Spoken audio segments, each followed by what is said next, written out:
¿Qué tal, amigos? Muy bienvenidos un día más a Con Ánimo de Lucro. Ya saben, un espacio de información y análisis económico de confianza, un oasis para la economía entendida desde el lado correcto de la historia, desde la defensa de la libertad, la prosperidad, por supuesto, la propiedad privada y el respeto a la búsqueda de la felicidad. Hoy, importante programa el que tenemos por delante. Tenemos que volver a mirar a Estados Unidos. Todo lo que sucede en Estados Unidos es importante porque tiene repercusiones en el mundo y desde el punto de vista económico fundamentales. Y es que en Estados Unidos, en ese Estados Unidos de Donald Trump y Elon Musk, este ticket se ha separado y lo ha hecho por todo lo alto. Vamos con todo. Y es que llevamos varias semanas pendientes de todo lo que está sucediendo en Estados Unidos. Por un lado, por esa, no sé cómo llamarlo, esa forma quizá un tanto díscola de llevar el tema de los aranceles, no solo por plantearlos, que ya son medidas proteccionistas que operan en contra del libre mercado, sino por la forma chapucera en la que lo hizo el presidente de los Estados Unidos el famoso Día de la Liberación, día que, recuerden todos ustedes, cayeron a plomo los mercados, puesto que se empezaban a establecer barreras arancelarias a todas las economías del mundo, desde la principal, desde la que venía a llamarse la capital del mundo libre, el representante fundamental del mundo libre, y que dejaba de serlo a golpe de arancel aquí, arancel allá, aranceles recíprocos, decía, cuando estaba metiendo en la ecuación asuntos tan dispares, no como los aranceles, sino como la balanza comercial que tiene Estados Unidos con los diferentes países. Ya en su día dedicamos un programa a explicar cómo operan estos diferencias o esta déficit de balanza comercial y su diferencia con los aranceles, y por qué era una chapuza absoluta y total el que fuera el método empleado por Donald Trump para decidir cuántos aranceles iba a poner a cada una de las regiones.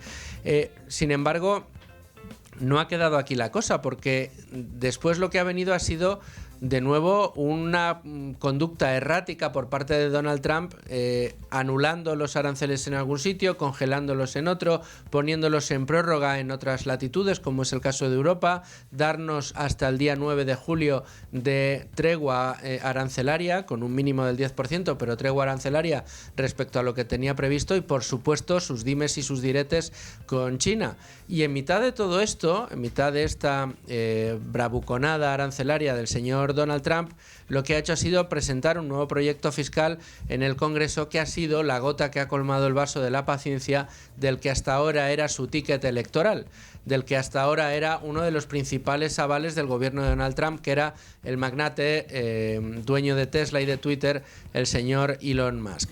Elon Musk, que se despidió hace solo unos días de Donald Trump en una en un acto muy coreografiado en el despacho Oval, entre un Elon Musk con camiseta, con americana, con una gorra, todo vestido de negro, de pie al lado del presidente de los Estados Unidos, que estaba sentado en la mesa de su despacho Oval, hablando maravillas el uno del otro y diciendo que se despedían, bueno, pues porque era lo que se había pactado, quizá un poco antes, pero que era el momento de despedirse y que en cualquiera de los casos siempre estaría apoyando a Donald Trump y sirviéndole de asesor. Solo, casi podríamos decir, unas horas después de que se produjera esa rueda de prensa, esa escenificación de la salida de Elon Musk del gobierno norteamericano, nos encontramos con un comentario en Twitter del dueño de Tesla, en el que directamente se confiesa harto de la situación que vive, el no ser capaz de aguantar más,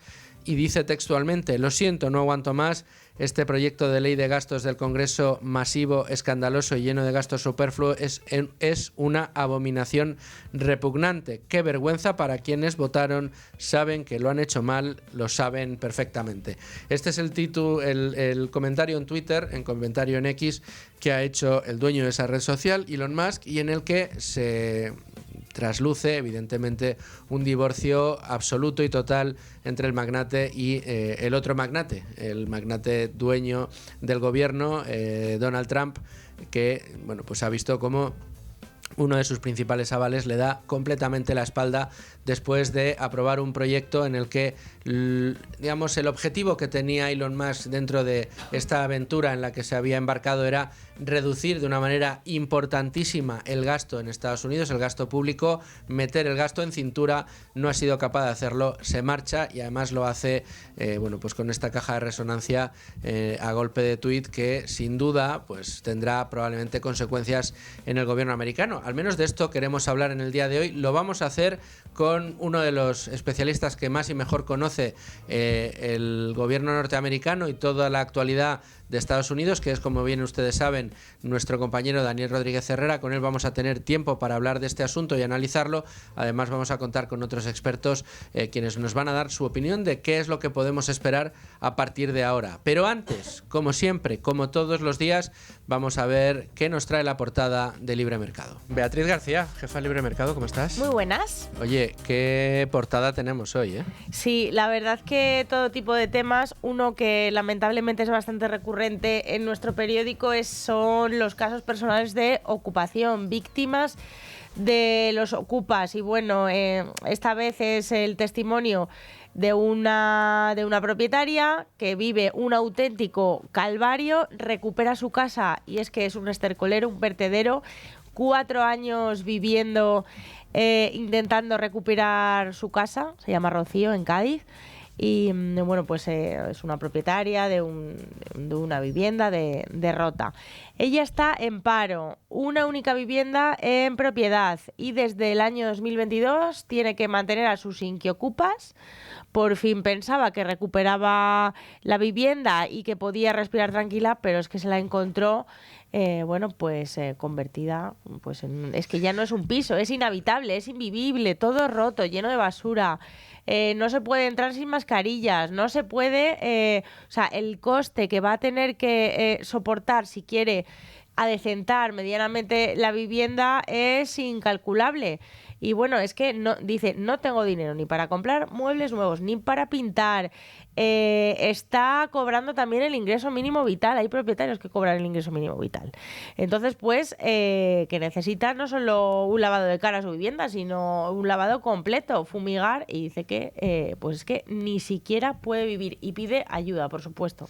Bueno, y la ocupa amenazando para más, sí, para ya rematar a esta señora y que continúe el régimen del terror en el que lleva viviendo durante todos estos años, pues sí, también está amenazada por sus inquiocupas, amenazada de muerte, ¿no? Un poquito. Así que este es otra desgracia más de desgracia tras desgracia, porque sí. Tenemos por un lado a Yolanda Díaz también en este caso reduciendo el número de contratos laborales no precarios, claro, que pasan del 20% al 16,8%, que lo publica Carlos Cuesta, y por si eso fuera poco, resulta que los españoles estamos pagando más IRPF que en 2008, pese a que la renta real no ha superado los niveles previos a la crisis. Es decir, un desastre tras otro. Un desastre, y sin olvidar otra noticia que llevamos de apertura, que es la macrocausa contra Hacienda, que venimos ya contando estas últimas semanas. Va a ir más allá de la ley Beckham, por lo que parece, y Hacienda es el reino del terror, nos cuenta nuestro despacho que lleváis siguiendo, Diego Sánchez de la Cruz y tú, todos sus Amsterdam pasos. Partners, recordamos, Partners, de sí. despacho norteamericano, con sede también en Reino Unido, y que está viendo con muchísima preocupación, al menos eso es lo que nos están contando las fuentes del despacho, que han estado presentes en las reuniones que mantiene con los afectados, con las víctimas de Hacienda, no solo los nacionales británicos que tienen casa aquí que están afectados por la ley Beckham, sino ya todos los casos de los nacionales españoles, empresas y autónomos y contribuyentes rasos que están trasladándole a este despacho las barrabasadas, porque no tienen otro nombre, que tienen que sufrir de la Agencia Tributaria Española. Tanto es así que en petit comité algunas de estas fuentes nos dicen cómo Bob Amsterdam, el presidente de este despacho, se lleva las manos a la cabeza, alguien que ha visto de primera mano y que ha llevado litigios muy importantes en sitios tan poco recomendables como algunas dictaduras africanas y, por supuesto, sitios en Asia que no se caracterizan por tener una seguridad jurídica especial.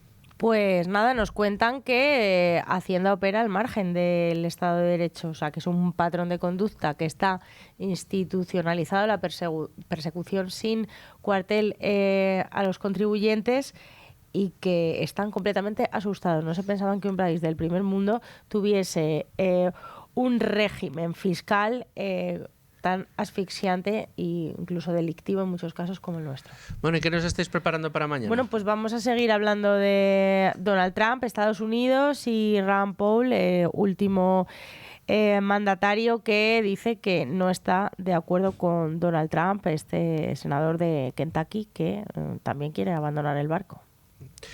Tremendo, pues estaremos muy pendientes. Bea, muchísimas gracias. Hasta mañana. Y hasta mañana. Y nos vamos a ir ya enseguida al tema del día, pero antes déjenme que les recuerde 2 citas importantes de hoy. Tenemos cita con el consultorio de Santa Lucía AM, ya lo saben. Hoy vamos a repasar la cartera 6040 y después esa entrevista en exclusiva que les habíamos anunciado la mantendremos con Chencho Cervera, que es la directora de la oficina de Circa en Madrid, y nos va a contar cuáles son los secretos de los relojes de lujo, de cómo se compran, se venden, cuáles son los más codiciados y cómo, si usted es propietario de alguno de ellos y se quiere desprender de él, puede hacerlo. Nos vamos a ir enseguida, insisto, al tema del día, pero antes tenía que haberles dado estos consejos. Y tengo ya a mi lado a Rubén Folguera. ¿Qué tal, Rubén? Buenas tardes, ¿qué tal? Fíjate, con lo que hemos comentado en este programa desde el principio sobre el gobierno de Estados Unidos, el proceso electoral, digamos, todo el escenario que parecía que se planteaba en caso de victoria de Donald Trump, con Ramaswamy y Elon Musk trabajando en el Dodge, sí, en esa digamos oficina que se había puesto en marcha para reducir el tamaño del Estado norteamericano. Aquí pues estábamos entusiasmados pensando que iba a ser una revolución al estilo Milley, pero además en un país que ya funciona, en un país cuya moneda es reserva mundial, en un país que aglutina las empresas que más están creciendo del mundo, que están a la vanguardia de las nuevas tecnologías, a la vanguardia del progreso en cuanto a avances tecnológicos se refiere, pero sin embargo parece que todo se ha ido cayendo como un castillo de naipes. Donald Trump se ha vuelto un proteccionista, que ya lo sabíamos, sí, que lo era, pero pensábamos que se habría moderado desde su primer mandato a este, y no, todo lo contrario, corregido y aumentado, y lo que tenemos es el divorcio aparentemente total, luego lo hablaremos con Daniel Rodríguez Herrera, de Elon Musk, ¿no? Sí, y sobre todo lo que más ilusionante para muchos era precisamente que se rodease de gente como Elon Musk o Ramaswamy, que podrían quizás tirar o llevarse el ascua a su sardina y al fin y al cabo implantar en Estados Unidos reformas un poco al estilo de Milley. Sin embargo, lo que sabemos es que el miércoles 28 de mayo pasado Elon Musk anunció que dejaba su puesto en el Dodge, y en principio lo hizo de forma amistosa, pero como bien has comentado, el martes ayer,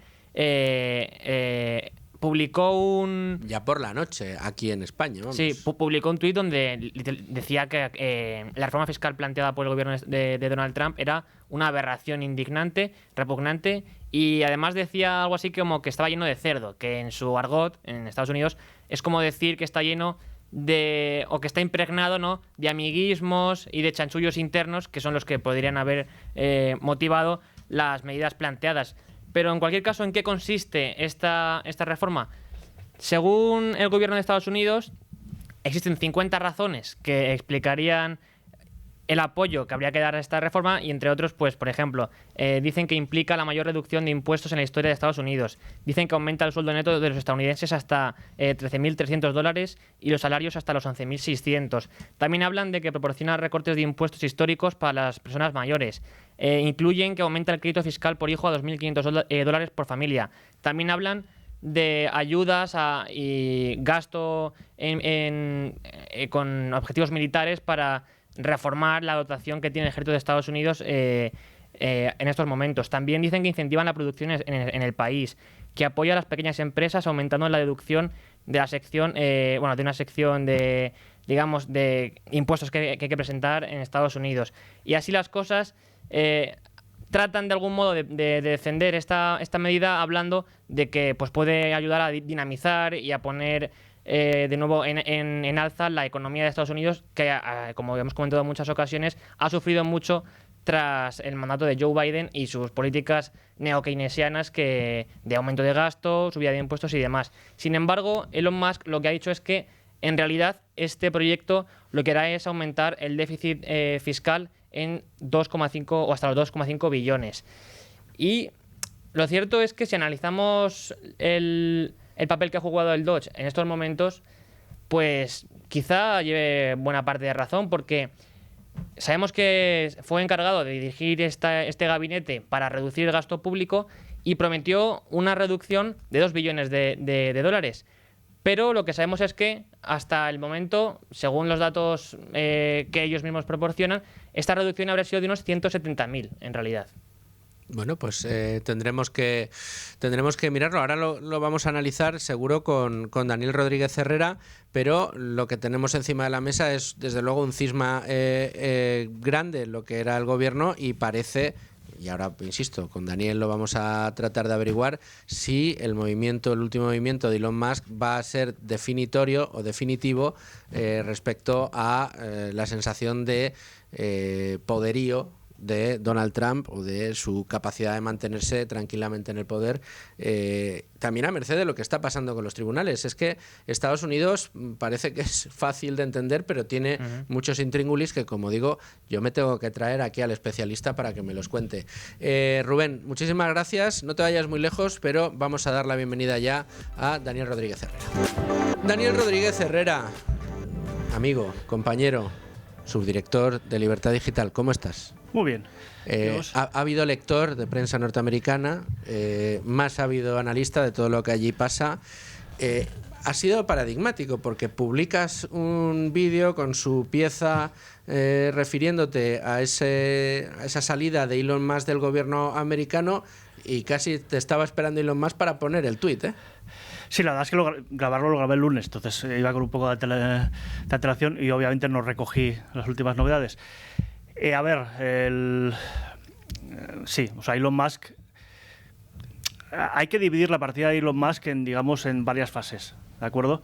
El que se fuese el gobierno la semana pasada era lo que ya sabía todo el mundo que iba a pasar, porque Elon Musk entró en el gobierno norteamericano bajo un estatus de trabajador temporal que duraba 130 días, y esos 130 días fueron los que expiraron la semana pasada. Y eso se sabía desde que lo nombraron que iba a pasar. Estaba anunciado, vamos. Eso sí, estaba anunciado. Ahora, es verdad que hace ya unas cuantas semanas Elon Musk dijo que iba no a dejar su labor en Dodge, en el gobierno de Trump, pero sí que iba a dar un paso atrás para dedicarse más a sus empresas. O sea, que digamos, el final de su estatus como trabajador ya había sido precedido por básicamente dejar de hacer las tareas que estaba haciendo. O sea, había dejado ahí a su gente, había dejado aquí que sus minions siguiesen con su trabajo, pero él ya, bastante desencantado, ya se iba a dedicar a aquel lugar donde si él decide algo se hace, que son sus empresas. Y lo cierto es que ya cuando, o sea, él ya había expresado ciertas dudas sobre la famosa Big Beautiful Bill, siglas BBB, como aquel Build Back Better de Biden, había expresado sus dudas porque Elon Musk llegó al gobierno de Estados Unidos para recortar el déficit, no en 2 billones realmente. Él lo que dijo es que iba a cortar en 1, y que la idea era que con los cortes regulatorios y reformas pro crecimiento y demás fuese reduciendo el otro billón de déficit. Cuando se ha ido, pues ha recortado 170.000 millones, pero también es verdad que esos recortes no están legislados. Es el gobierno decidiendo dejar de gastar, lo cual está recurrido a los tribunales porque mucha gente, o sea, los demócratas consideran que si el Congreso te da un presupuesto te lo tienes que gastar sí o sí. El gobierno dice que no, y eso yo creo que en este caso Trump terminará triunfando en los tribunales. Pero bueno, el caso es que ha sido irse, sea, como, yo qué sé, 5 días creo que ha tardado, o no sé, tendría que hacer las cuentas, y ya cargar no contra Trump ni contra el gobierno, que eso es un punto que hay que tener en cuenta, sino contra el Congreso. Porque es que se han tirado todo el tiempo que ha estado allí para aprobar esta norma presupuestaria, que por otro lado todavía está en discusión en el Senado,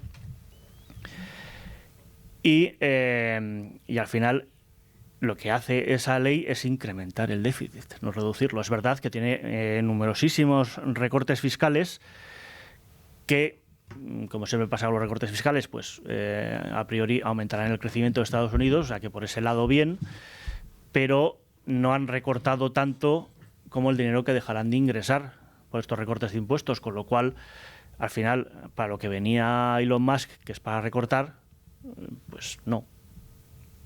Y se ha quejado, pues eso, del pork. Hay lo que llaman pork, que es básicamente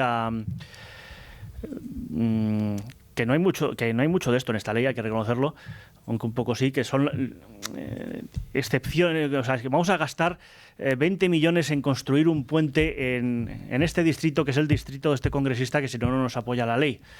Es ese tipo de gastos muy específicos para contentar a ciertos congresistas lo que se le suele llamar pork, que pork es cerdo, pero digamos cerdo para comer. ¿No? O sea, tienes los pigs, que son los animales, y luego el pork, que es la carne de cerdo, digamos. Es como hablar de vaca y de ternera casi, ¿no? Bueno, tampoco, pero sí, una cosa parecida. El caso es que está muy cabreado, se fue cabreado, y ahora que ya no está en el gobierno, pues considera que puede expresar su cabreo de forma pública. Ahora, él ya dijo que poco menos que dejaba el tema político, que no iba a gastarse dinero en campañas, que no sé qué, con lo cual la influencia que pueda haber tenido, si no va a gastarse dinero, sobre todo en las primarias republicanas, que sería el punto importante donde gastarse dinero, pues se va a diluir por completo. O sea, esto va a ser un pataleo. Elon Musk se va a convertir en una figura que brilló mucho durante el comienzo del mandato de Trump y que se desvaneció y desapareció por completo apenas 3 meses después. ¿Tú crees que su impacto mediático se va a reducir notablemente por voluntad propia? ¿Crees que va a seguir queriendo dar titulares? Sí. Otra cosa es que se recojan esos titulares con la frecuencia o se le den la importancia que se le daban.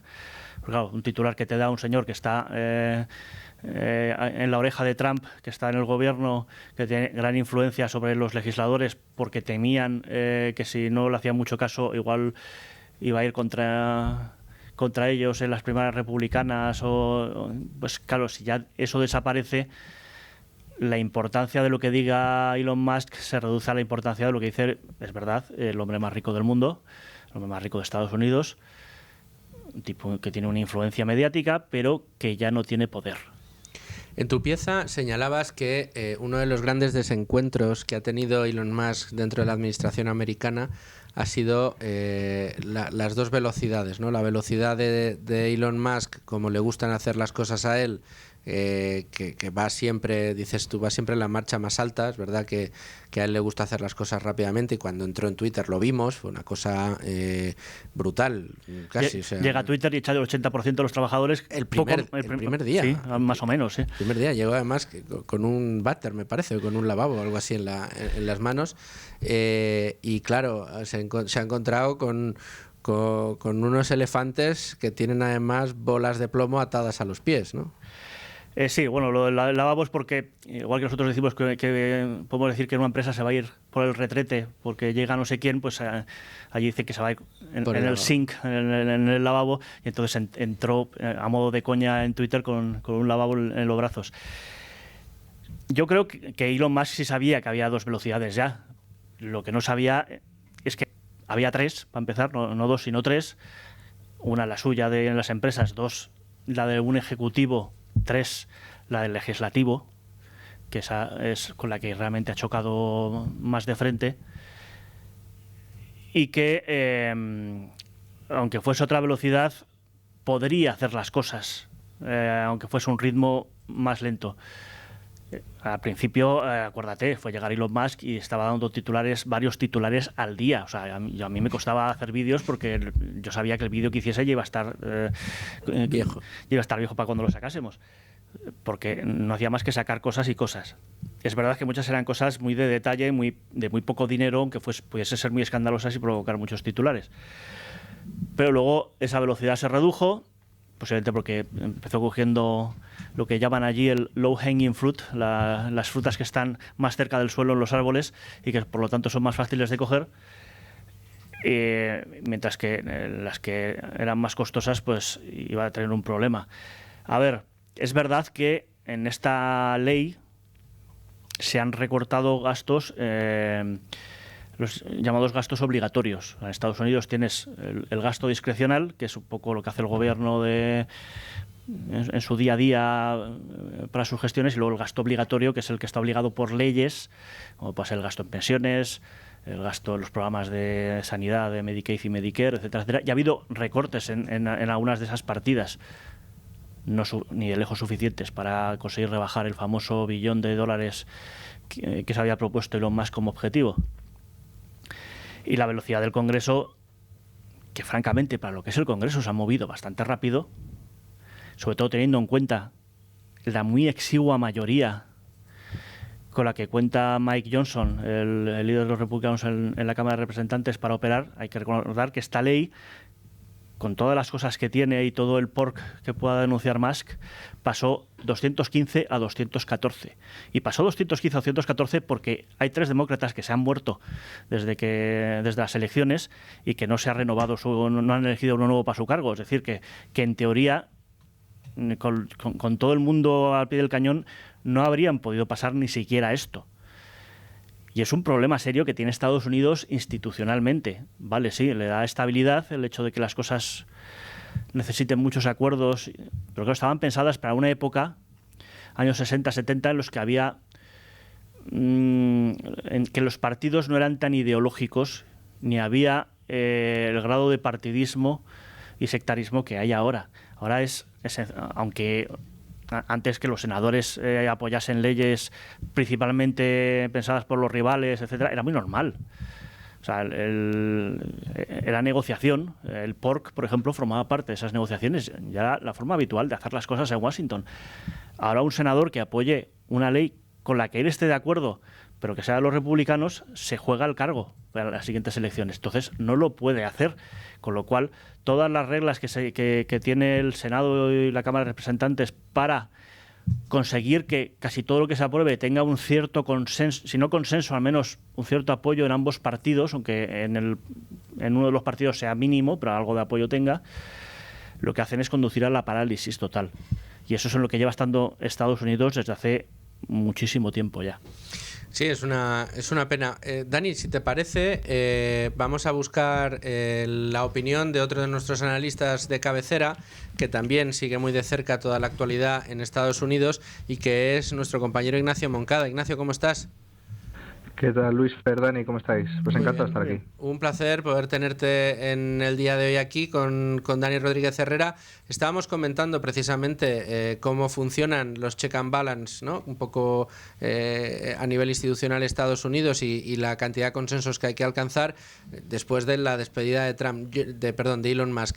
No sé cómo has leído tú esa salida de Elon Musk. Nos estaba aclarando Dani que realmente ese tuit incendiario no va contra Trump cuando habla de abominación, sino más bien contra el Congreso y esa ley que no le gusta absolutamente nada a Elon Musk.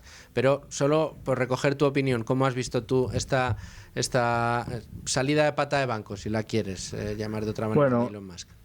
Yo estoy totalmente de acuerdo. Al final, yo creo que estas declaraciones de Elon Musk al final son la constatación de que él no ha sido capaz de cumplir con el mandato que había recibido de los electores, en el fondo, que es el de recortar drásticamente el gasto público, y esto es por la propia maquinaria de Washington, que hace imposible pues recortes drásticos para ser capaces de sacar adelante los presupuestos.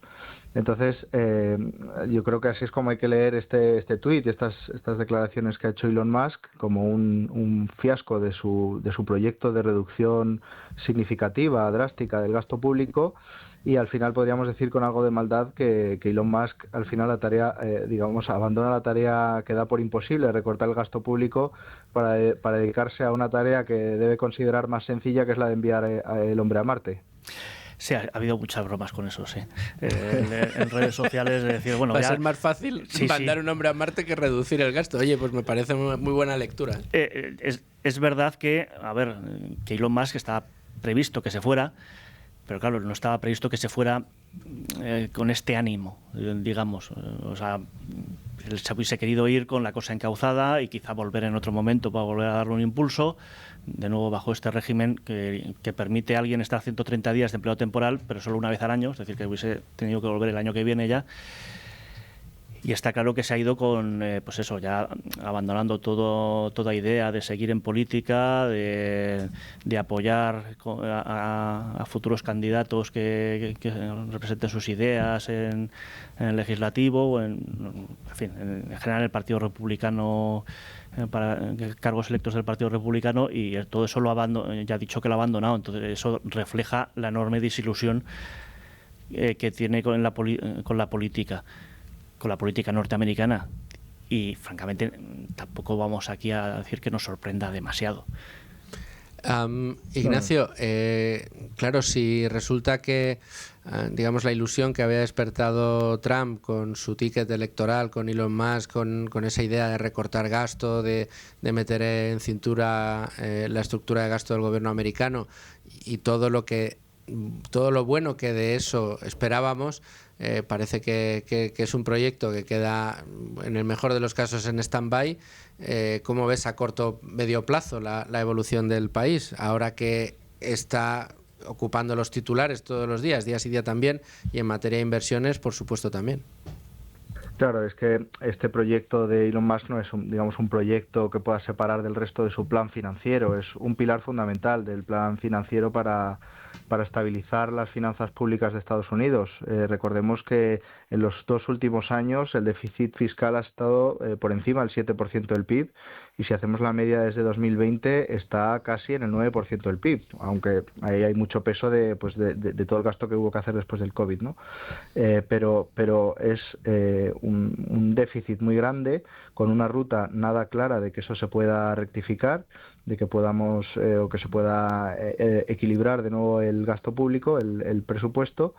Y la deuda pública lleva ya varios meses pues dando señales de alarma en los mercados, diciendo que ojo, que como esto no se resuelva, como no se trace al menos un camino claro de que pues las finanzas públicas estadounidenses van a ser sostenibles a medio y largo plazo, pues puede empezar a perder demanda la deuda estadounidense, puede empezar a subir el tipo de interés, y ya estamos viendo subidas de tipos de interés y de cómo eso al final, con el volumen tan grande de deuda que tiene el país, pues se hace una bola de nieve. Al final, ahora mismo Estados Unidos está gastando más en intereses, si no recuerdo mal, que la suma entre lo que se gasta en educación y lo que se gasta en defensa. O sea, es un gasto explosivo, y que la forma de abordarlo, al final, es la herencia y el mandato que recibía Trump, ¿no? El resolver este problema, y pasa por un recorte del gasto público. Entonces ahora habrá que ir leyendo pues los mercados y ver de qué forma esto se puede terminar arreglando. Estaba cerca del $1 billón los pagos de intereses de deuda. Igual a estas alturas ya los ha superado, no lo sé, pero sí, son, sobre todo porque aumenta el tipo de interés, etcétera. De hecho, por eso... Por eso estaba insistiendo tanto que el Banco Central de Estados Unidos, el Banco Federal, la Reserva Federal, bajase los tipos de interés. No era por otra razón que por ahorrarse ese dinero y reducir por ahí un poco el déficit. Sobre todo, ¿no? Y los servicios de deuda y los vencimientos que tiene este año, que son pues 9 billones, me parece, que es lo que le vence este año, y que necesitaba de que se le abaratara. Sin embargo, lejos de abaratarse, la amenaza que tenemos encima de la mesa es que se le encarezca. Ignacio Moncada, muchas gracias como siempre por querer atender la llamada de Con Ánimo de Lucro. Nada, muchas gracias a vosotros, un abrazo. Un abrazo muy fuerte. Dani, es que la patata caliente que tenemos en Estados Unidos es quiero decir, era una patata, pero ahora quema. Es que, claro, la idea esta de Milei de la motosierra, que está muy bien y la funciona muy bien, pues a veces no es tan fácilmente exportable a otros países. La estructura institucional cuenta mucho a la hora de poder ejecutar pues lo que hizo Milei, que fue que bajó un 5% de déficit, si no recuerdo mal, como al mes, o en fin. Bueno, en el primer año 15 puntos del PIB en gasto público. Claro, eso lo puedes hacer en un país, digamos, institucionalmente no muy fuerte, vamos a ponerlo así un poco eufemísticamente, como Argentina. En España también sería muy, muy, muy difícil. Sería mucho más fácil que en Estados Unidos, también es verdad.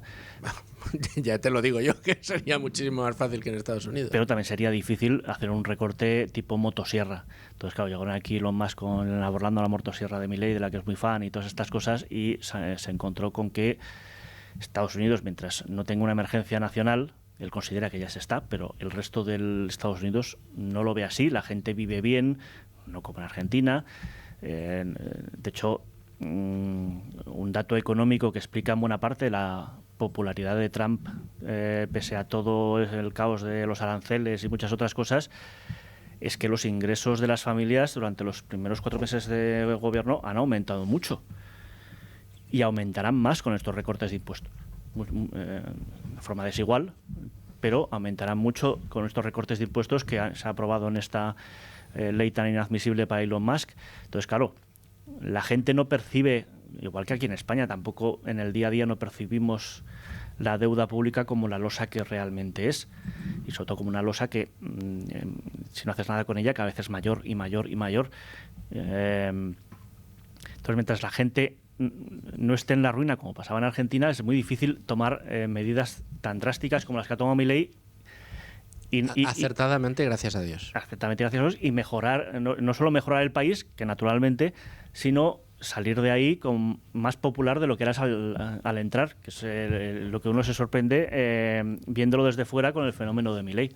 Desde luego que sí.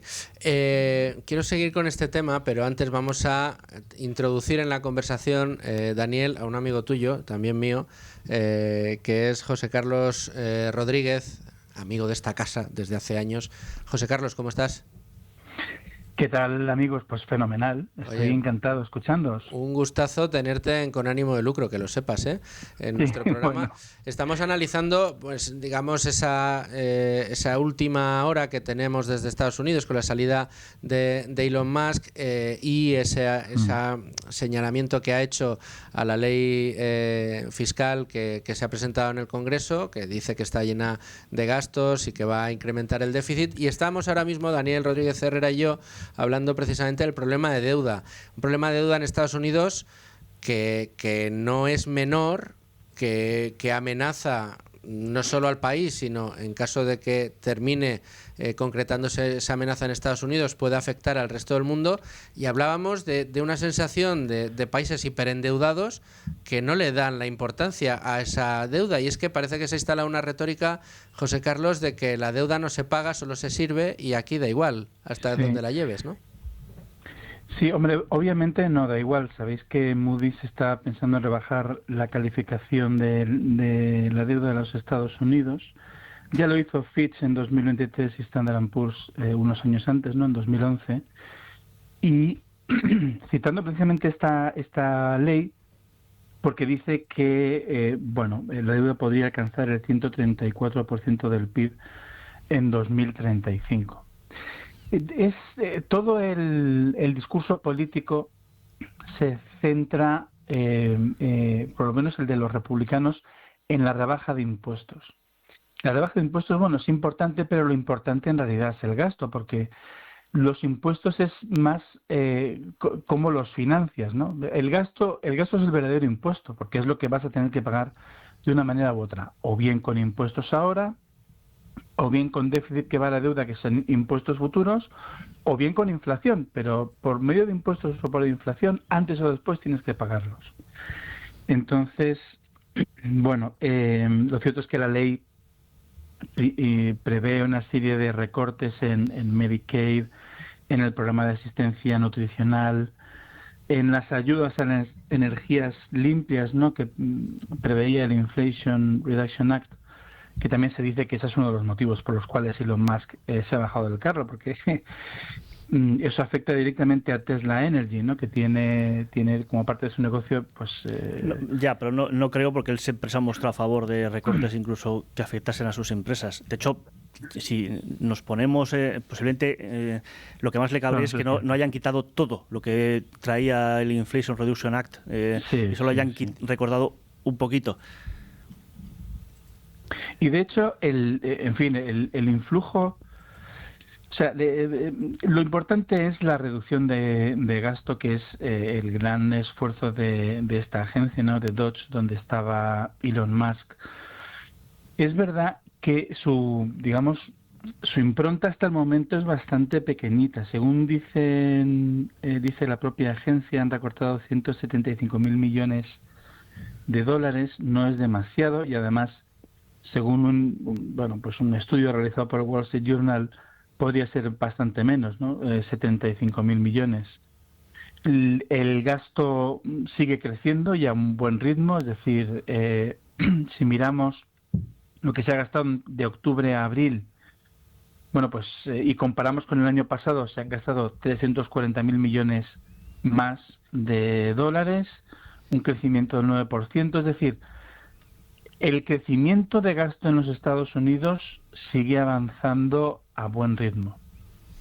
Y es difícil que el Dodge tenga un efecto muy, pues claro, lo comparamos, y ellos mismos se han comparado con Milei, lo estabais comentando, pero es muy difícil que eso llegue, porque entre otras cosas Donald Trump ha dicho que Medicare, que es el sistema de sanidad pública para mayores, y la seguridad social, que eso no se toca. Y son las grandes partidas de gasto, dos de las grandes partidas de gasto federal, ¿no? José Carlos Rodríguez, te agradezco mucho que hayas querido estar con nosotros para dar tu opinión sobre este asunto, y si me dejas volveré a llamarte tan pronto sea posible Pues para hablar queráis. de estos temas. Yo, por mí, encantado. Un abrazo muy fuerte. Un fuerte abrazo. Bueno, Dani, casi podríamos decir que el resumen de lo que estamos viendo es esa frase, ¿no?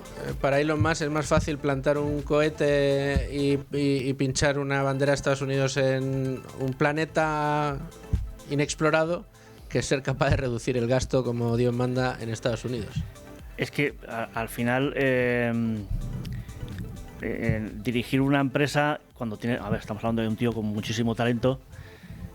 Es mucho más fácil que dirigir un país, porque dirigir una empresa, no vamos a decir que lo haga Elon Musk solo, porque no es así. De hecho, él ha escrito más de una vez, se ha escrito más de una vez que él pasa un día a la semana en cada una de sus empresas y resuelve un problema gordo.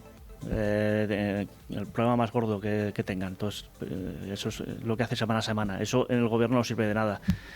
Esa técnica, ni está claro que lo que haya podido intentar hacer no le ha servido nada para conseguir su objetivo. A ver, las diferencias entre 75.000 y 170 posiblemente se deban a recortes que espera que se consigan a través de medidas que ha impulsado, el tipo búsqueda de fraude y tal, que eso han arrancado con ello, pero realmente no es un proceso que haya terminado, ni mucho menos, casi ni ha empezado. Pero 170.000 millones es poco, es una barbaridad, es muchísimo, pero claro, comparado con el déficit de Estados Unidos y el tamaño de Estados Unidos, pues claro, es poco, sí. Y los objetivos que él mismo se había planteado. Hombre, 170.000 de un billón sí, tampoco está mal, es un 17% de su objetivo en 130 días. O sea, tampoco vas a decir que eso sea un fracaso, si realmente son 170.000, claro, que eso está por ver. Pero claro, si tiene un presidente que no quiere recortar las principales fuentes de gasto porque es impopular, pues no puedes hacer gran cosa. Cuando llegó Milei recortó todo. La verdad es que muchos de sus recortes, que eso, entre comillas, lo tenía más fácil, no fueron recortes como tales, simplemente dejó de subir partidas de gasto con la inflación. Entonces, como la inflación seguía desbocada, pues aquello se redujo automáticamente. Eso en Estados Unidos pues no te da para tanto. Cuestiones de fraude, pero claro, si se dedicase a congelar, no reducir, pero si se llega a congelar los pagos de la seguridad social, eso ya supondría un recorte que se incrementaría con el tiempo considerablemente, pero pese a que no tenga que ganar elecciones dentro de 4 años, pues está claro que Trump nunca ha sido un halcón fiscal. Aumentó mucho el gasto durante su mandato y ahora parece que quería, pero no mucho. En fin, Dani, pues te agradezco un montón también a ti que hayas estado con nosotros, que te hayas querido quedar al grueso del programa y que nos hayas ayudado a entender todo lo que está sucediendo en Estados Unidos. Como vamos a seguir con la vista puesta y tenemos nuestra sección de los lunes, pues seguiremos analizándolo contigo. Muchas gracias. A ti.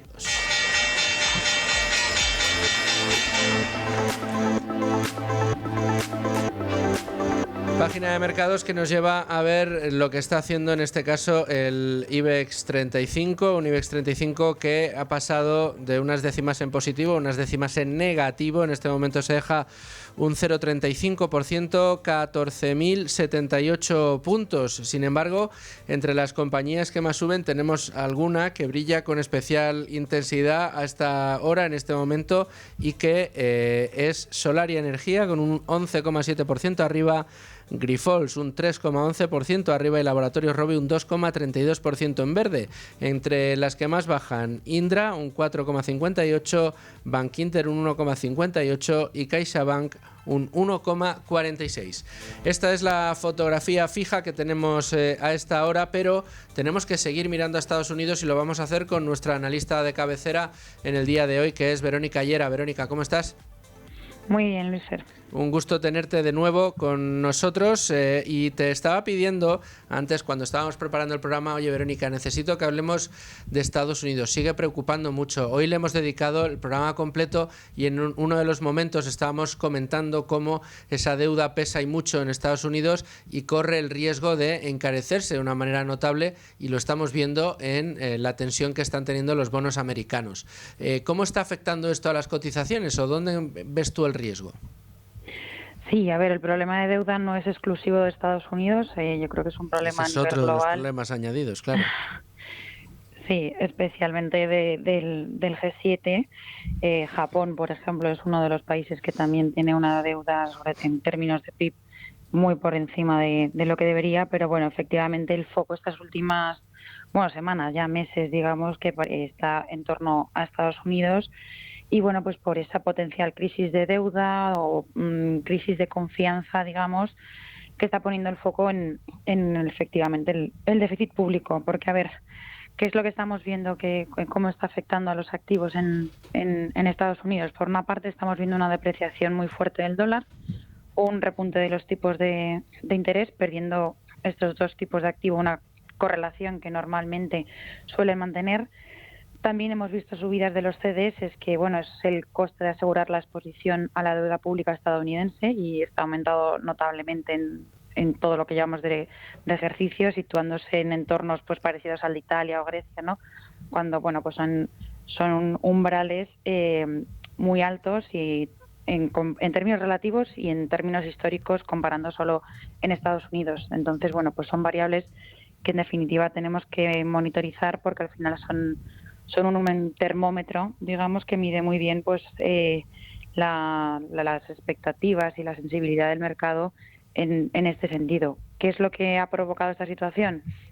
Bueno, resumiendo, es efectivamente pues la propuesta de política monetaria, fiscal por parte de la administración estadounidense, que lo que va a hacer es incrementar más el gasto público. Y luego, pues en cierta medida, pues también lógicamente la rebaja de calificación que hubo por parte de Moody's, pues sí que resta, ¿no?, a esta confianza o aumenta la desconfianza por parte de los inversores. Entonces, al final tenemos un gobierno estadounidense muy endeudado, con niveles de deuda pues por encima de los 34 billones de dólares, y sigue creciendo. Y como he dicho, esta propuesta de reforma fiscal que parece que se va a aprobar, pues no ayuda, lo único que hace es incrementar el gasto. La rebaja de calificación crediticia, aunque vimos que no tuvo mucho impacto inmediato ese día en mercados, también pues un poco por la condición de dólar como digamos primera divisa mundial, pero sí que estamos viendo una progresiva, como he comentado, pérdida de confianza institucional, que bueno, pues está descontando que este activo sin riesgo por definición pues ya no lo es tanto, y que desde luego las probabilidades de impago han aumentado. bueno, pues ahí es donde está el reflejo de las curvas y el nerviosismo en general que está habiendo en todo el mercado de renta fija y las preocupaciones cada vez más sobre los niveles insostenibles de déficit y, bueno, pues la no capacidad de ahorro, digamos, que habría a día de hoy en la economía estadounidense para absorber estos incrementos constantes de gasto público. Entonces, que vaya a haber una crisis no lo sabemos, pero sí que parece que los inversores, bueno, pues están viendo que es un problema encima de la mesa, un problema real, que es mejor resolverlo antes que después. Y bueno, pues habrá que estar atentos y afrontar estos movimientos. ¿Esto va a suponer que se fijen los inversores más en Europa, como está sucediendo? ¿Crees que este es el motivo principal?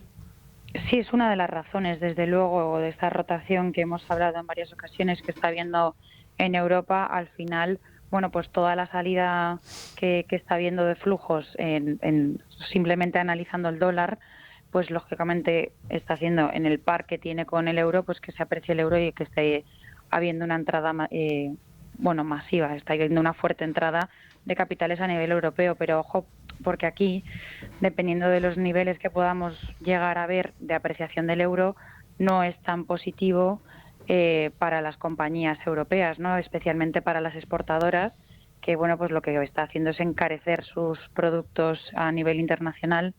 Entonces, bueno, en una primera instancia, desde luego, sí que Europa en ese sentido se ve beneficiado, pero bueno, habrá que no es todo color de rosa, porque también tiene implicaciones que pueden dañar las economías europeas. Si la economía norteamericana se constipa, todos nos constipamos. Querida Verónica, muchísimas gracias, como siempre, por querer prestar tu análisis con ánimo de lucro. Gracias a vosotros. Un abrazo. Y nosotros, señores oyentes, hasta aquí esta primera hora de programa en la que hemos querido analizar todo lo que está pasando en Estados Unidos, con esa última hora que conocíamos ayer en España, hora española, pues casi al filo de la medianoche, ese tuit de Elon Musk, que, como nos aclaraba, en este caso Daniel Rodríguez Herrera, estaba más dirigido al Congreso que al propio Donald Trump. Nos vamos a ir ahora a escuchar las noticias de la una, a los servicios informativos de radio, y regresamos, que tenemos una agenda muy importante para todos ustedes a partir de la una. Seguimos con ánimo de lucro y tenemos que abrir de nuevo el consultorio con Santa Lucía AM. ¿Qué tal? Aitor Sánchez, responsable del área digital, del canal digital de Santa Lucía AM. ¿Cómo estás? Hola, buenos días. Encantado de saludaros. Oye, y tenemos que abrir porque la verdad que tenemos mucho interés por todas las claves que estamos dando en este consultorio, importantes para los momentos que atraviesa el mercado.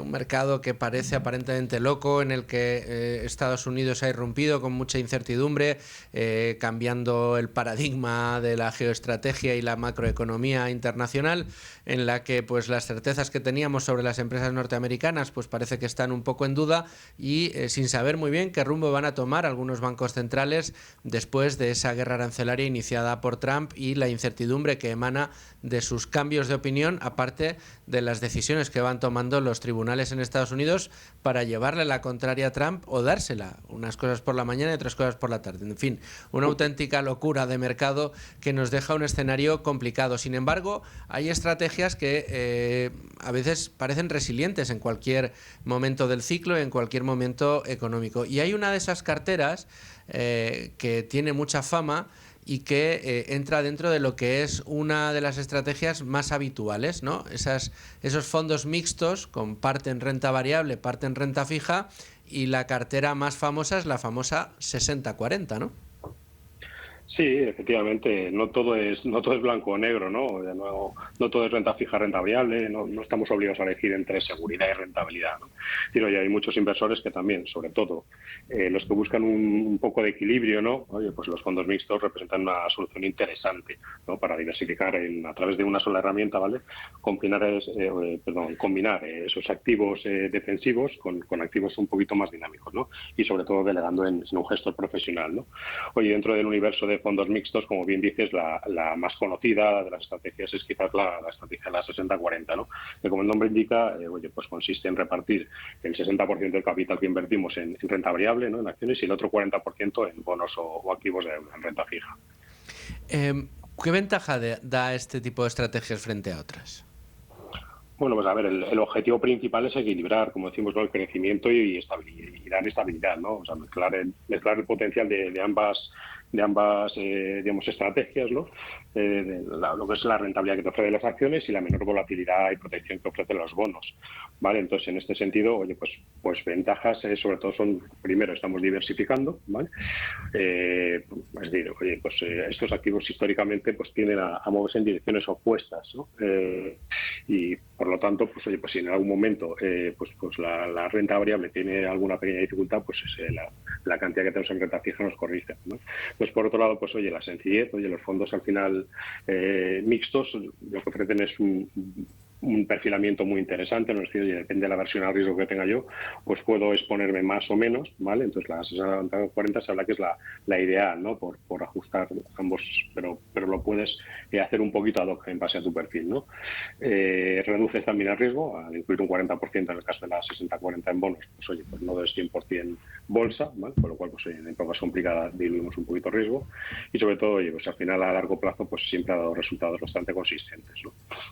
¿Cuál es la rentabilidad tipo que se suele esperar de este tipo de carteras? En la 60-40, pues hombre, esperamos más o menos en 2 cifras, es muy ambicioso, pero muy cerca de las 2 cifras, ¿vale? Nosotros, de hecho, bueno, tenemos 2 estrategias digamos, por así decirlo, tope en cuanto a fondos mixtos, ¿vale? Una, digamos, global y otra en Europa, ¿vale? Nuestra estrategia de global, que es el selección decidido, tenemos el decidido, que es el que más o menos suele estar expuesto un 60%, pero como te decía, tenemos más perfilamientos, tenemos desde un moderado, conservador o equilibrados, ¿no?, hasta esta más agresiva. Entonces, esta, pues por ejemplo, en lo que llevamos de año, pues bueno, con todo lo que está pasando, pues está subiendo un poquito, pero en 2024 sí que hablamos de doble dígito, con un 10,05 rentabilidad, en 2023 un 10,61, en 2021 un 13, en 2021 un 8, en fin, más o menos suele rondar el doble dígito, ¿vale? Oye, pues luego, para una cartera mixta que tiene buena parte de la exposición anclada en renta fija, me parecen unas rentabilidades muy muy buenas, muy interesantes, rentabilidades de carteras full renta variable. Sí, bueno, a ver, es verdad que hemos comentado los años malos sufren, no tanto como la renta variable, pero sobre todo, o sea, suelen tener dificultades cuando hay inflaciones altas, cuando hay subidas de interés repentinas, ¿no? 2022 fue un año complicado para la renta variable en particular y, oye, pues también sufrieron las carteras mixtas, ¿no? Entonces, si lo anualizamos más o menos, mira, te he comentado la estrategia global, pero es que el Fondvalor, ¿vale?, que es nuestro fondo mixto europeo, pues ha tenido incluso hasta mejores rentabilidades, ¿no?, en estos años que hemos comentado de media. En 2023 hablamos de un 17, en 2024 un poquito menos, un 7%. Este año lleva acumulado un 4, por encima de un 4 a final de mayo. Es decir, esperamos, si lo anualizamos, a 3 o 5 años, que es lo que solemos recomendar, ¿vale? Estamos hablando de rentabilidad a 5 años anualizado un 8%, por ejemplo, de rentabilidad en un caso, ¿vale?, y un 7% en el caso de selección decidido. Es decir, como decía, no llegamos al doble dígito, ¿vale?, rentabilidad anualizada, pero sí que está cerca. Bueno, de todas maneras, quien elige una cartera de estas características sabe que al tener un porcentaje importante en renta fija, lo normal es que ese plus de, como decías tú, de anclaje, de menor exposición a volatilidad, se paga generalmente con un poquito de rentabilidad menos de la que te darían otro tipo de estrategias. En cualquiera de los casos, quien contrate esta cartera, una cartera bastante resiliente, ya que se expone en el ciclo a la descorrelación entre la renta variable y la renta fija. Esto es cuando la renta variable lo hace mejor y la renta fija lo hace peor. Bueno, pues siempre tienes ahí el valor de la renta variable, y cuando es al revés tienes el valor de la renta fija. Es decir, estás ahí anclado al ciclo. Pero, ¿cuáles son los momentos de mercado, los años malos para este tipo de carteras? ¿Qué cosas tienen que pasar para que estas carteras atraviesen dificultades? No, para que tengan dificultades, va esencialmente que cuando en escenarios de subidas de tipos de interés, de forma brusca, ¿vale?, escenarios de inflación muy alta o persistente incluso, ¿vale?, o pues evidentemente cuando los mercados de renta variable sufren correcciones profundas y prolongadas, también sufre este tipo de carteras por tener un 60% de activos en esa estrategia, ¿no? Pero lo que hablamos al final es para, pues, inversores, digamos, conservadores moderados que buscan un plus un poquito más que lo que nos puede dar la renta fija, ¿no? De esos 2-3%, pues al final son estrategias interesantes. O, oye, pues sobre todo para no irnos directamente a renta variable y exponer un 100%, ¿no? en lo que pasa en los mercados. Entonces, en esencia, efectivamente, esta cartera es una solución equilibrada, robusta y descorrelacionada, como has dicho, ¿no?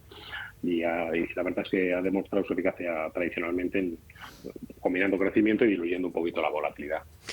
En cuanto a las selecciones que tenéis, al menos vosotros, en vuestras estrategias mixtas, dentro de lo que es el universo de renta fija, sabemos que existen de muchos tipos, desde el high yield hasta la renta fija soberana de países con AAA. ¿Cuáles son las selecciones que tenéis para vuestras carteras? Independientemente que me imagino que al ser gestión activa serán dinámicas, ya irán cambiando, ¿no? Pues efectivamente, pues actualmente, pues por ejemplo, en la selección de que te comentaba, el global, digamos el gobierno, digamos el deuda de gobiernos, lo que más pondera, por así decirlo, está en torno a, actualmente creo en torno a un 45, cerca del 50%, ¿vale?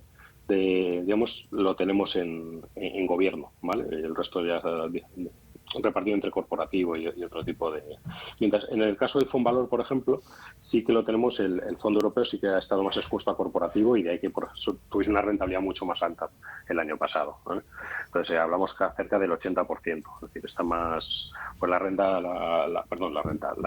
deuda pública europea la verdad es que no nos daba grandes alegrías, ¿no? Y por eso tenemos un poquito más esfuerzo en corporativo.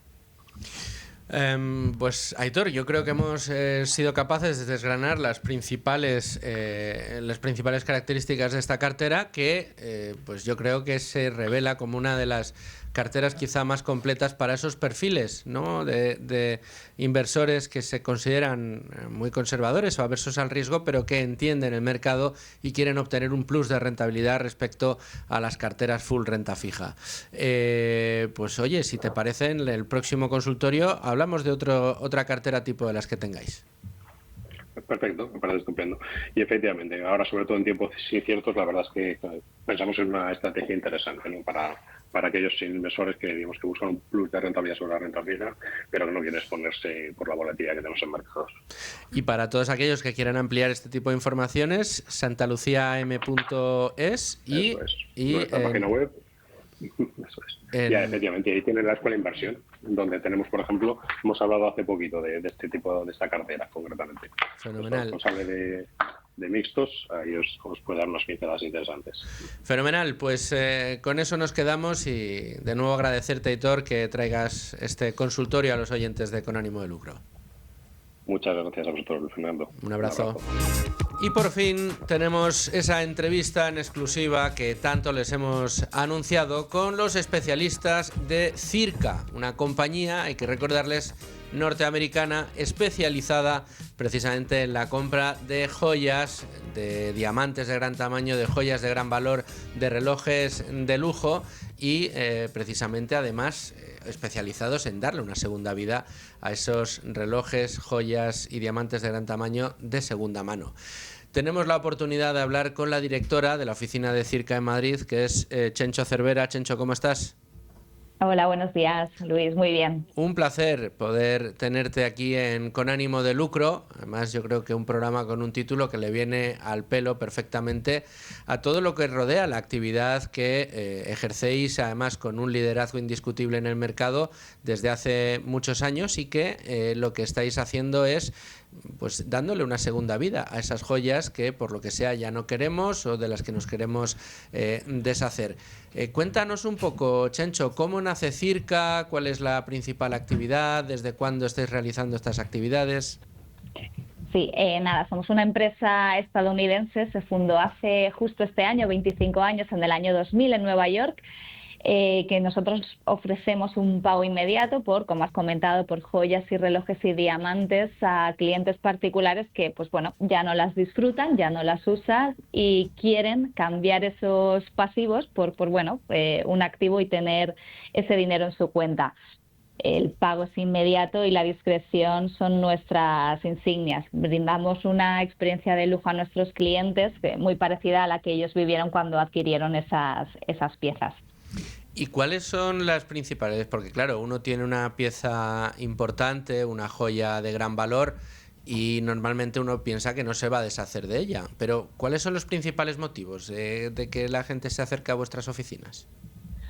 Pues hay muchas razones, pero las principales son herencias, divorcios, deseo de adquirir una nueva pieza, pero ya tenemos otras que no utilizamos. Pues bueno, se busca ese cambio de invertir ese dinero con la venta en la pieza que queremos comprar, y también tenemos muchos clientes que cambian de estilo de vida o incluso que se jubilan, que ya, bueno, tienen otro tipo de vida y no necesitan esas piezas.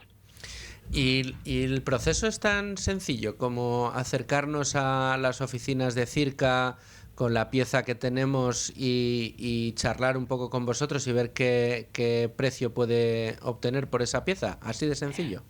Totalmente, es un proceso muy simple y muy sencillo. Trabajamos siempre con cita previa, pero es muy fácil de coger cita con nosotros. Nuestros clientes lo pueden hacer a través de nuestro teléfono, que es el 9157 66209, o en el caso de la oficina de Madrid pueden entrar a la web circamadrid.com. Se coge esta cita previa, atendemos a nuestros clientes en una sala privada y valoramos las piezas. Para ello tenemos en cuenta diversos factores como la autenticidad, las condiciones, sus características. Si es una pieza de nuestro interés, hacemos una oferta de compra inmediata. Si el cliente la acepta, firmamos el contrato de compra-venta y el pago se hace en el mismo momento mediante transferencia bancaria. Me gusta señalar que además, si el cliente decide no vender, no se cobra nada por este servicio un poco de especialización que tenemos con ellos. Ah, mira, ese es un dato muy interesante porque imagino que no todas las piezas que pasan por delante o pasan por vuestras manos, de los clientes que acuden a enseñároslas, son de vuestro interés. Hoy me gustaría centrarme, Chencho, en los relojes, que como creo que ya te he comentado en alguna ocasión, me gustan muy especialmente. Soy una persona de estas, sí, a las que le encantan los relojes, y tengo mucho interés, pero no solo relojes, también evaluáis joyas, entiendo que fundamentalmente diamantes de gran tamaño, ¿no?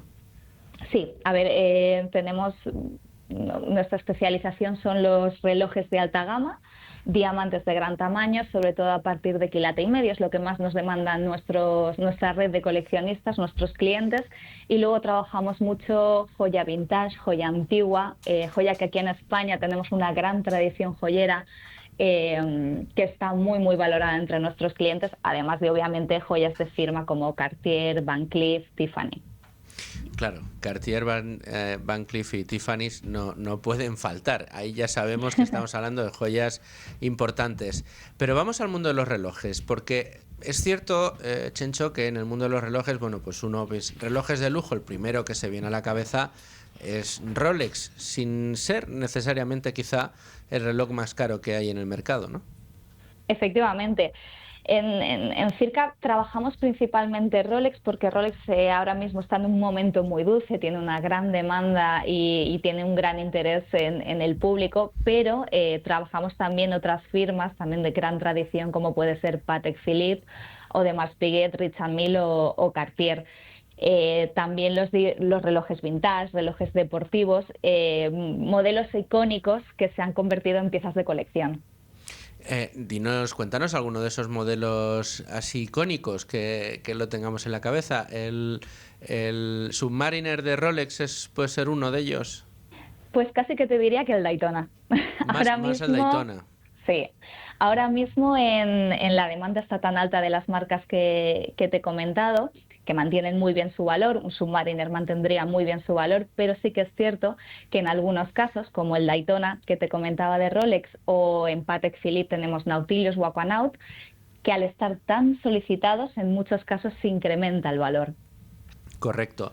En el caso de relojes, de otras marcas de relojes que también son muy bonitos, pero que no son, y muy caros, pero que no son estas que has dicho, ¿podría llegar a haber interés? Estoy pensando en marcas como, por ejemplo, IWC, que es una de mis debilidades.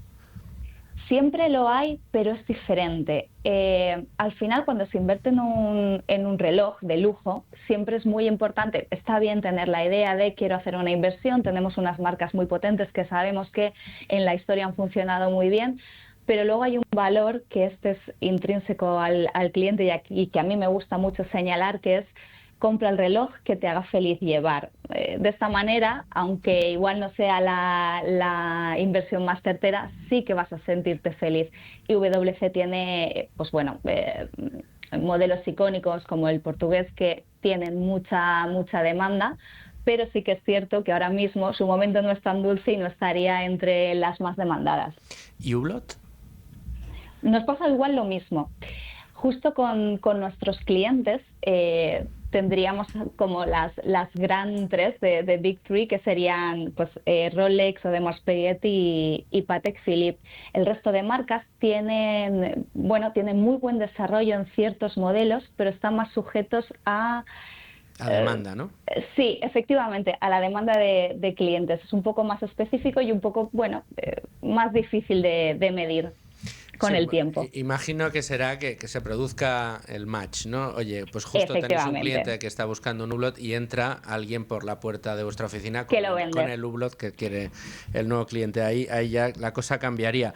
De todas maneras, aquí hay cosas, oye, que hay que saber. Y una de las cosas que a mí más curiosidad me despiertan es cómo garantizáis vosotros o analizáis la autenticidad del reloj que os llega. Bueno, al final llevamos más de 20 años especializándonos en esto. Nuestro equipo analizamos, revisamos desde las partes externas del reloj, como el brazalete, la caja, el cristal, hasta lo más importante que es el corazón, es el movimiento. Para eso utilizamos la tecnología avanzada, datos históricos y nuestro valor más fuerte, más intangible y más importante, que es la experiencia de nuestros expertos. Tenemos compañeros que han trabajado con alguna de las marcas más prestigiosas del mundo durante décadas, con lo cual tenemos todo ese saber en nuestras filas para poder autentificar los relojes. ¿Y cómo calculáis el precio después de averiguar su autenticidad? Pues para eso, como te comentaba, analizamos varios aspectos, los más importantes: la marca, la antigüedad, el estado de conservación, la rareza, y también es muy importante si tenemos la caja y los papeles originales. También influye muchísimo, y esto es así, lo hemos hablado antes, la demanda del modelo entre coleccionistas. Sí que es verdad que al poder asegurar esta autenticidad y poder valorar de manera correcta la pieza y poseer una red global de coleccionistas, podemos ofrecer a nuestros clientes el mejor precio posible y una facilidad de venta fantástica, ya que vamos a pagar al momento y vamos a tener el cliente, lo que hablábamos de encontrar el cliente adecuado. ¿Qué reloj hoy en día es el que más valor retiene con el paso del tiempo o incluso aumenta? ¿Cuál dirías? Hombre, a ver, nadie... Y fíjate, nosotros tenemos un programa de inversiones, siempre decimos nadie tiene la bola de cristal, ¿no? Que igual mañana aparece uno que es el más buscado, pero por norma general, aquellos que tengáis vosotros experiencia de que han sido los relojes, digamos, que han mantenido más valor a lo largo del tiempo, ¿cuáles serían? Marcas sólidas como estas tres grandes que te comentaba: Rolex, Patek Philippe y Audemars Piguet. Y dentro de cada marca sí que es cierto que llevamos unos años que está muy consolidado Rolex Daytona y Nautilus y Aquanaut de Patek Philippe. ¿Y qué consejo nos darías a quienes quisiéramos comprar un reloj? Pues justo apostar por estas marcas sólidas si lo que quieres es proteger una inversión, aunque no tengamos la bola de cristal. Pero lo que te comentaba antes, aunque intentemos hacer una inversión correcta, no sabemos qué va a ocurrir, pero sí que sabemos qué es lo que nos gusta. A mí me gusta siempre aconsejar estas tres marcas, pero aparte que compremos algo que realmente nos guste y que disfrutemos, algo que cuando lo llevemos en nuestra muñeca en los próximos 5 años disfrutemos mirando. Bueno, Bueno, pues muy buen consejo. Vamos a repetir, Chencho, si te parece, para aquellos que pues hayan dicho, hombre, pues mira, justo ese reloj lo tengo, ya hace mucho que no me lo pongo, la verdad me vendría muy bien deshacerme de él, y que esté pensando en pedir una cita para estar con vuestros expertos y valorar ese reloj. ¿Recordamos el teléfono de vuestra oficina? Es el 91 57 66 209. Y si no, tenemos la web, que es circamadrid.com. Y allí piden cita y experiencia de lujo con vosotros. Efectivamente. Y luego, ¿cómo garantizáis el pago? Que esto es importante. Nada, es inmediato mediante transferencia bancaria. Después de firmar el contrato de compraventa, el cliente obviamente tiene que venir con su DNI y su número de cuenta, y se va con el dinero en cuenta al momento que se cierra la transacción. No, pues mejor imposible. Chencho Cervera, muchísimas gracias por estar de nuevo en Con Ánimo de Lucro y contarnos, bueno, pues todas las ventajas que tiene el poder trabajar con Circa. A ti, Luis, gracias. Un abrazo muy fuerte. Chao. Y a ustedes, señores oyentes, muchas gracias por estar un día más en Con Ánimo de Lucro. Yo les dejo en la mejor compañía, la de la sintonía de Es Radio, y les espero mañana a partir de las 12 aquí, como siempre, en Con Ánimo de Lucro. Un abrazo muy fuerte.